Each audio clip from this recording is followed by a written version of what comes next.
Yeah, he thinks the economy's in pretty good shape to be able to handle this, Scott. And what he wants to do is to get it all front loaded, and maybe the kind of salve to that is maybe he has to do less on the back end, or the Fed has to do less on the back end. So if you look at what markets did, Scott, they pretty immediately adjusted. They shot up to a 53% probability of a 50 basis point rate hike in at the next meeting, and then they came back down. They're now at 47, so it's still elevated, still up there from where it was at 35, and you have to. I think it's prudent now to think about what was the metric he laid out. If the geopolitical uncertainties fade or become clear, then Waller wants to go 50. I don't think that's a huge disagreement with where Powell is. Powell wants to be more prudent here, but I think Powell could be convinced of the need to go 50, especially if he's got a governor, and we know Bullard is on board, and maybe a few others, that if things settle down by the time May or even June come around, I wouldn't be surprised to see a 50 basis point rate hike. Steve, the thing that jumped out at me the most, a couple of things. The 50 at one or more meetings, and I truly wonder whether investors are going to come to grips with that. I mean, and I'm wondering what you make of the bond market and the reaction this week post-Fed, even post-Waller. It's not like rates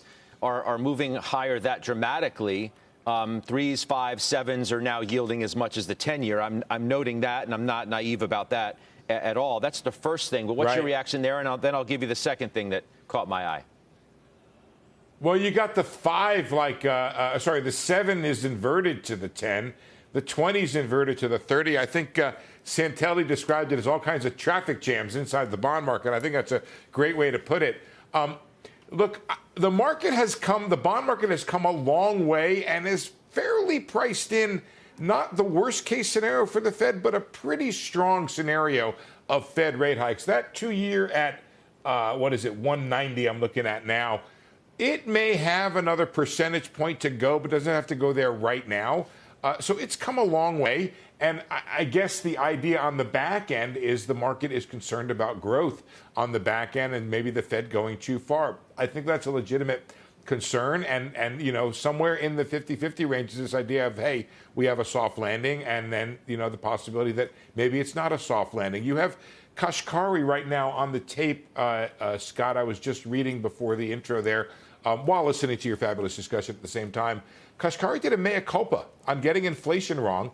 He said he was wrong, and he points out it's a possibility the Fed may have to raise even more than he thinks beyond neutral to cool the economy. Well,